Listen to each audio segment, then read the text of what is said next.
Assalamualaikum, selamat datang ke channel aku. Nama aku Wan. Terima kasih kepada yang dah subscribe channel aku dan terima kasih sangat-sangat ke hampa sebab hampa terus support aku. Okey, kepada yang baru jumpa channel aku ataupun terjumpa video aku kat mana-mana lah kan, hampa jangan lupa tekan subscribe dan tekan tombol loceng untuk terus dapat notifikasi video-video baru aku. Kalau hampa tak tekan benda tu, kalau aku update video baru, hampa tak tahu. Okey, macam biasa, sebelum kita mulakan cerita, kita layan intro dulu.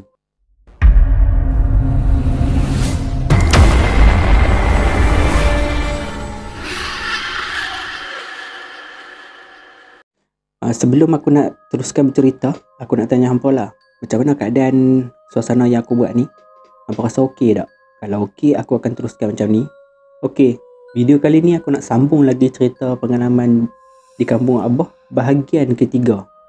Kalau hampa ada ingat, dekat video sebelum ni aku ada cerita kan, yang Abah ada ligan satu makhluk, boleh dikatakan serigala jadian lah senang.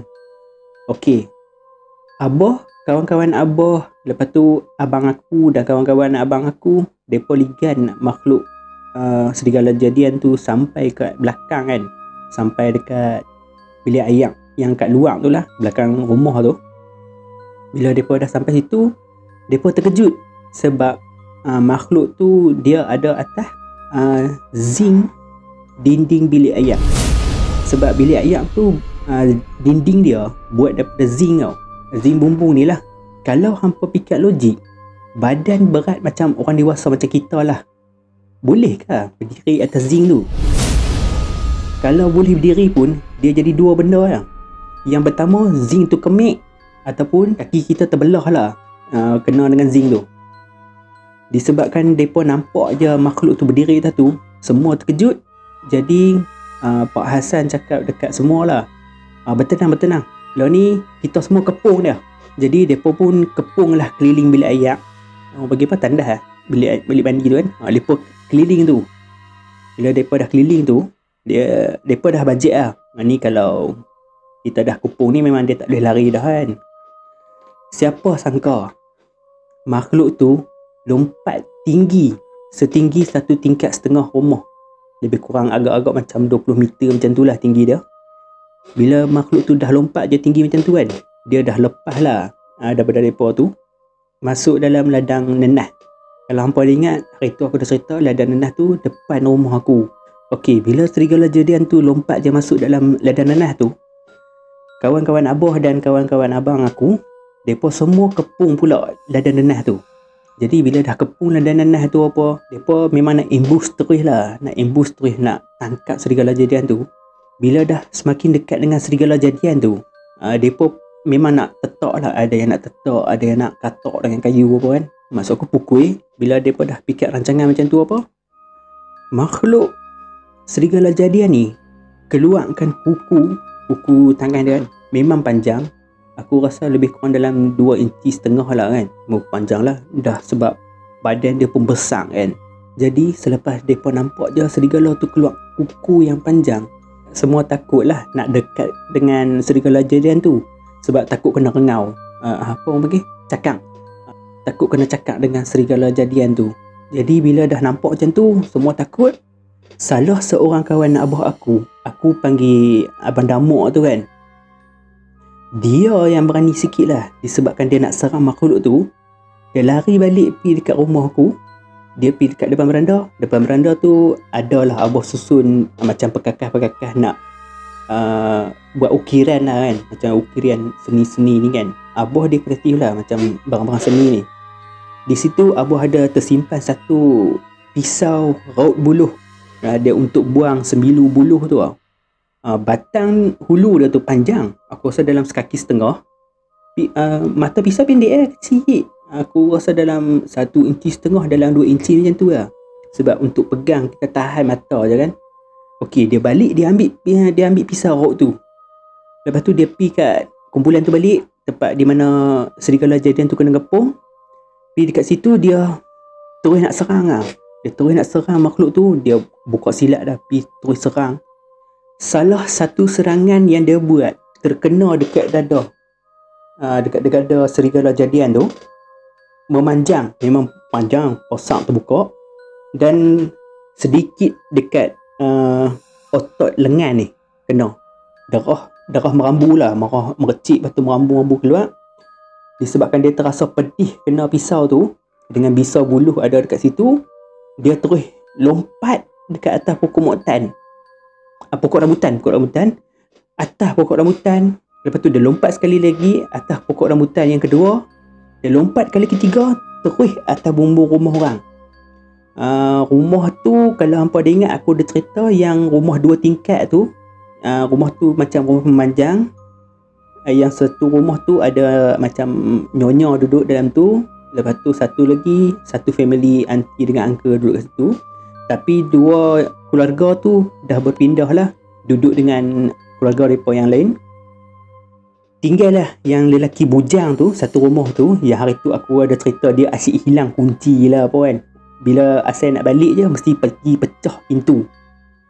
Cerita abang aku kerja dekat Korek Pasiak cerita tu aku tak ingat tajuk apa. Hampa carilah salah satu tu akan jumpa. Jadi bila dah lompat sampai atas rumah tu, depa pun semua pergi depan rumah yang aku cakap tadi lah. Bila dah sampai kat situ, depa tengoklah kat atas serigala tu dengan mencangkung, dengan tangan 2 ni dia letak atas bumbung, kira kaki terkangkang sambil mencangkung lah. Tengok depa dengan renungan yang tajam. Dengan renungan yang tajam tu, semua jadi seriau lah. Seriau ni panggil apa? Rasa takut lah. Takut yang sangat menyeramkan. Aku boleh cakap macam tu lah. Aku nak sebut bahasa ni aku pun tak tahu nak sebut apa. Okey, bila dah rasa seriau macam tu, mereka pun tak mau tengok lah. Tengok ke bawah. Serigala jadian tu dia lompat ke belakang. Tapi muka masih macam ni, dia lompat ke belakang. Aku panggil pelit lah benda tu. Dia pelit ke belakang. Terus masuk ke dalam lau ayam, dalam kandang lau ayam tu. Bila dah masuk dalam kawasan tu, memang mereka tak boleh masuk lah, sebab tu dah masuk lau orang kan. Tak lagi nak tangkap binatang tu punya pasal, tak lagi mereka pula kena katak dengan tuan ayam tu pula. Jadi bila mereka dah nampak makhluk tu masuk dalam lau ayam tu, mereka pun tak boleh masuk. Jadi mereka semua bersurai pergi ke rumah balik. Bila dah sampai kat rumah, semua berkumpul lagi lah di depan beranda yang pertama. Dalam masa yang sama, kalau hampa ada ingat, aku ada cerita yang aku terjumpa satu makhluk menyerupai mak tu. Kan aku ada cerita dekat mak semua kan. Lepas tu mak cakap nanti akan cerita dekat abah lah, tanya kat abah macam mana. Selang dalam 2-3 minit macam tu lah, selepas mereka dah sampai depan beranda, abah pun masuk dalam lah nak tengok keadaan kami. Bila dah masuk dalam, abah pun tanyalah kat mak apa siapa bangun pun kan. Jadi abah pun keluar balik, pergi dekat kawan-kawan dia yang kat depan tu, yang di mana abang aku dengan kawan-kawan dia ada sekali. Dekat beranda pertama lah, senang dekat situ. Bila dah duduk kat situ, pakat-pakat lah duduk berbincang dan bersembang lah apa yang terjadi. Dalam mereka duduk sembang-sembang dekat depan tu, sekali lagi mereka dengar babi main seronda, tebing lah senang. Tebing Bukit Ladang Nah tu, dekat situ masih lagi mereka dengar yang babi duduk sodok kat situ. Lepas tu bila mereka pergi kat hujung beranda, mereka jengui kepala, tengok memang babi yang sama. Bila dah nampak babi yang sama, semua tak ada lah diteguk babi tu. Semua terjun turun, terus pergi nak tangkap babi tu terus. Bila babi tu terdengar bunyi ada benda lari kat dia, dia pusing kepala macam tu. Dia pusing, dia unduk-unduk, dia pusing balik, dia lari. Dia lari macam aku cakap itu, dia menyelit tau. Yang ni pun dia menyelit masuk kot celah tong ayam, tong drum plastik kala biru tu. Abah aku dia buat tong drum tu kat luar, macam orang nak buat basuh kaki apa kan. Dia letak kat luar, buka lepek ayam tu, dia menyelit kat celah tu. Lepas tu bila abah dan kawan-kawan dia nampak macam tu ya, pasal terkecoh, itu babi jadian bukan babi ni. Terus ligan. Sebab apa aku cakap dia lepas? Ini lereng lah, lereng bukit tu. Dia kan strip macam tu. lereng bukit tu. Sebab Abah Tarah kan, Abah Tarah nak pergi Perata, nak buat lorong jalan senang kan. Jadi tong drum biru tu yang plastik Abah perapat dengan lereng tu. Jadi Abah bayangkan dia boleh menyelip ke celah tu. Itu yang Pak Hassan cakap tu, babi jadian tu.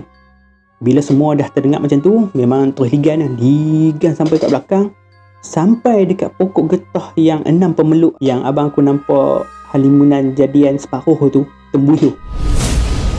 Bila dah sampai kat situ, time tu babi jadian tu dia tak mengelak lah pokok tu, tapi dia langgak terus. Bila dia langgak terus pokok tu, terjadi sekali lagi macam mana terjadi kat abang aku, tembus pokok. Bila abang Damok nampak je babi tu tembus pokok tu, dia cakap, oh ni bukan pokok betul ni, langgak ya. Dia lari langgak pokok tu, dia melekat kat pokok getah tu. Melekat, dia cakap, aduh, pokok betul ke? Dekat situ Pak Hassan dengan Abah gelak-gelak, weh hang ni la ilaha illallah. Hang dah tahu tu pokok betul, hang duk main banyak kali dah tengok pokok ni, macam mana boleh langgak? Dia terus pusing. Jadi benda tadi tu setan ke? Pak Hassan dengan Abah pun saling memandangi dan angkat bau lah, tanda cakap tak tahulah benda apa kan. Lepas tu mereka pergi ke depan balik. Dalam masa yang sama mereka terdengar lah bunyi macam suara babi kan, bunyi honk. Lepas tu terdengar bunyi tapak berlari tu banyak dalam hutan tu, sorok. Tapi macam seolah-olah berkumpulan tau, lari masuk dalam tu. Mereka pun ke depan balik, duduk di situ. Pak Hassan cakap, aku rasa ni dia memang saja nak buat macam main-main dengan kita, nak tengok kita taruh mana kan. Lalu ni kalau main sekali lagi, kita tengok dulu macam mana. Bila dah duduk kat situ, time tu dah pukul 4.30 pagi lah, dah nak dekat subuh kan. Benda tu dah tak main, mungkin terperasan sebab dah nak subuh kot. Mereka pun nak baring kat situ lah. Semua pakat-pakat baring kat depan tu, dekat beranda tu. Bila dah baring-baring kat situ, alah, bunyi-bunyi manja ni, macam hilayan. Lepas tu bunyilah suara gorindam. Gorindam ni macam aku berdaya tu, aku tak tahu nak buat macam mana.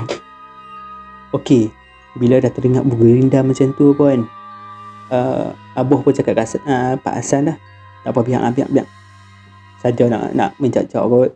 Bila dah cakap-cakap gitu, ujung-ujung semua tertidur. Bila dah tertidur semua situ, mereka terbangun time dengar azan subuh lah. Bila dah bangun semua, time tu mandi-mandi apa, semayang lah jemaah dekat situ, diimamkan Abah. Bila dah selesai apa, Abah pun buatlah serba sedikit tazkirah lah, orang cakap kan, tazkirah subuh tu. Tengah daripada dengar tazkirah tu, ada satu lontaran ketui tanah liat terjatuh dekat tengah-tengah beranda daripada duduk tu kan. Bergegak jugalah beranda tu, tak berapa kuat lah. Bila dah nampak je, bila pakat-pakat ternampak tanah liat tu, semua pakat berkumpul lah depan tu, duduk rumah depan tu, tengok lah, keliling tu duduk tengok. Lepas tu Pak Hassan cakap kat semua kan, jangan sentuh, tengok dulu macam mana. Pak Hassan pun pergi dekat peti perkakah barang tukang Abah tu. Dia pergi kat situ, dia ambil satu kikiak besar dulu, kikiak besar ni dah ni, 2 jari setengah. Ambil kikiak tu sebab kikiak panjang kan, ambil dia tolak tanah tu golek, dia pecah sendiri, maka keluar satu bau yang sangat busuk, memang busuk. Bila terbau macam tu kan, adalah yang nak termuntah, ada yang lari ke bawah terus termuntah pun ada. Lepas tu Abah cakap, ni bukan tanah liat, ni tanah kubur. Lepas tu Abah angkat je tikar yang tempat bahagian tanah liat tadi pecah tu kan. Abah angkat itu, gulung terus buang kat tengah laman kan. Tengah laman tu kosong, tak ada daun apa kan, memang pasiak semua. Abah bubuh pasiak halus tu kan, macam pasiak sungai tu, bubuh tabung situ. Sebab kami duduk main depan tu kan. Bila dah jatuh je kat situ, dia terbakar sendiri. Awal tu Abah tanya lah dekat Pak Hassan, bakar apa tikar tu? Tak. Lepas tu Pak Hassan pun tanya dekat Abah juga, hang bakar lah. Dok juga. Mau kita bakar sendiri kot. Bila dah nampak terbakar macam tu, semua pakat malah ambil tahu. Lepas tu abah cakap, dah sudah, jom kita pergi naik atas, pergi makan sarapan apa. Rumah aku dah siap masak apa tu. Dalam masa yang sama, aku bersyukur sangat-sangat. Sebab time tu kami boleh dikatakan hampir 2 bulan ke 2 bulan lebih bersalang seli lah pergi kerja kan. Tapi Allah sentiasa bagi rezeki kat kami. Macam mana aku kata rezeki Allah bagi ni, hampa pun tengok kan video aku daripada episod pertama sampai lah ni. Ada juga beberapa video yang aku sulam di kampung Abah tu yang cerita-cerita ni kan. Hampa tengok daripada situ, kan aku tak pernah cerita pergi keluar kerja ke apa. Cuma kerja awal kami balik tu je. Hampa tengok dari situ sudah Allah sentiasa bagi rezeki. Macam mana aku cakap rezeki tu kan, rezeki kami sentiasa mencukupi. Daripada sejak apa panggil orang main tolong di situ, hampa tengok mak ni sentiasa, mak dengan abah ni sentiasa jamu orang makan. Tak pernah lah kata kami tak ada benda makan ni nak bagi hampa makan. Tak pernah lagi lah aku terdengar setiap kali orang main di rumah mak dengan abah cakap macam tu. Sebab setiap kali duduk tengah buat makanan tu apa kan, aku tak pernah nampak lah di dapur kami tu barang tak ada. Macam makanan lah, maksud aku makanan tak ada. Biasa ada. Nak kata gula berkurangan pun tak. Nak kata beras berkurangan pun tak. Itulah rahsia di mana rezeki Allah bagi. Sekiranya kita bersyukur, Allah akan siasa memberi kita rezeki. Bersyukurlah. Jangan kufur nikmat. Itu yang aku cakap. Jangan kufur nikmat. Jadi bila mak dah siap masak nasi lemak apa, semua dah siap, kami pun hidang lah nasi lemak kat mereka. Mereka pun berselera lah makan. Bila dah selesai makan pun semua pergi ke depan balik lah. Abang Damak dengan Abang Man lah, mereka minta balik dulu sebab mereka nak kerja kan. Mak Ali tentu dia tak ada kerja apa lagi lah, tu buat kerja kampung merapu macam tu lah. Tapi Alhamdulillah setiap kali Abah panggil, dia akan main. Macam Pak Hassan, dia boleh main malam lah sebab dia pagi duduk noreh. Jadi selepas dia makan tu, dia terus pergi menoreh lah kan. Selang beberapa hari macam tu lah, Abah dapat kabar berita daripada Pak Hassan, yang Pak Hassan cakap serigala jadian tu mati kena tembak dengan mergas tua. Sebab mergas tua tu ingat yang tu apa, serigala nak masuk hutan nak makan ayam kampung apa kan. Jadi sebab dulu mana ada lagi macam JPAM, JPAM tu kan, itu tak ada lagi dulu. Lepas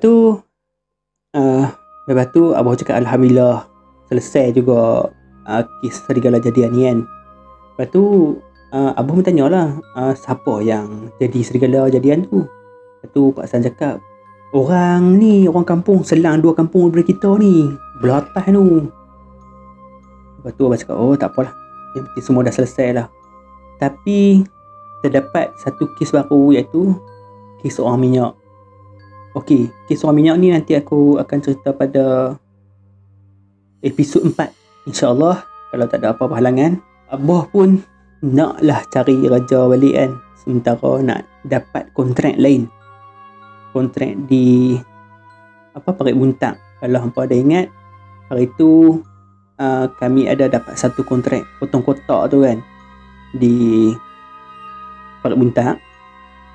Dan bila dah dapat kontrak kedua, yang kontrak crushing tu, baru kami pindah pergi dekat rumah tu, dekat belah mak di Serdang. Jadi sementara Abah duduk tunggu tender potong kotak tu, Abah pun pergilah cari kerja lain dekat depan pekan tu kan. Bila Abah dah pusing-pusing, Abah pergilah dekat kedai hujung sekali paling atas tu. Di situ kawan Abah lah, aku sebut uncle tu Mangko. Jadi bila dah jumpa dengan Uncle Mangko ni, Uncle Mangko nampak Abah je lah, aku tak nampak hang lama, hang bila balik. Lepas tu Abah cakap, aku dah balik lama dah 6 bulan dah aku balik sini. Dia terkejut, Uncle Mangko terkejut sebab dia tak jumpa dengan Abah selama dia balik di sini. Lepas tu Abah cakap, aku dah balik sini hari-hari aku duduk main kedai hang, tapi aku tengok kedai hang tak buka pun. Lepas tu Uncle Mangko pun cakap lah, dia ada masalah apa. Dia kata dia dah hampir-hampir Setahun jugalah kedai dia tak ada siapa masuk apa kan. Bila asal dia lalu je kat Pekan, mesti orang tanya macam soalan. Hang tanya apa Uncle Mangku cakap dekat Abah macam tu lah. Lepas tu Abah pun rasa macam mana ni. Tak pun macam ni lah Abah cakap kan, hang bagi aku kerja dengan hang, sementara aku tak dapat tender baru kan. Lepas tu elok sangat kan. Aku pun tengah tak ada orang ni. Aku kadang-kadang hantar perabot pun seorang-seorang aku. Lepas tu nak dijadikan cerita, Abah pun bekerja lah dengan Uncle Mangku tu. Abah buatlah beberapa ayam untuk cuci kedai dia apa. Alhamdulillah di situ pelanggan pun mula masuk balik dalam kedai Uncle Mangku ni, dan permintaan beli perabot apa pun semakin tinggi balik lah macam dulu. Lepas tu Uncle Mangku pun nak bagilah macam hadiah lah, sumbang sagu hati kan dekat Abah kan. Lepas tu Abah cakap tak payahlah, aku dah kerja dengan hang pun, aku dah bersyukur dah ni. Itu hang simpan lah, pergi lah buat sedekah dekat rumah-rumah orang tua ke anak-anak yatim ke apa. Lepas tu Uncle Mangku, sebab itu yang Uncle Mangku jaga Abah sangat-sangat tu. Masa Abah dapat tender tu, Abah cakap nak berhenti pun Uncle Mangku memang tak bagi Abah berhenti lah. Sebab Uncle Mangku dah percaya dekat Abah kan. Okey lah, aku rasa sampai di sini dulu cerita aku. Nanti aku akan sambung lagi cerita ni pada bahagian 4. Macam mana cerita aku? Okey tak? Kalau tak okey, hampa beritahu lah apa yang kekurangan aku. Sekiranya video aku menarik, jangan lupa share lah dengan kawan-kawan. Dan aku ucapkan terima kasih sangat-sangat dekat hampa sebab hampa tengok video aku sampai habis. Jangan lupa subscribe dan tekan tombol loceng untuk terdapat notifikasi video-video baru aku. Sekali lagi aku cakap, jangan lupa share dengan kawan-kawan sekiranya video aku menarik. Assalamualaikum.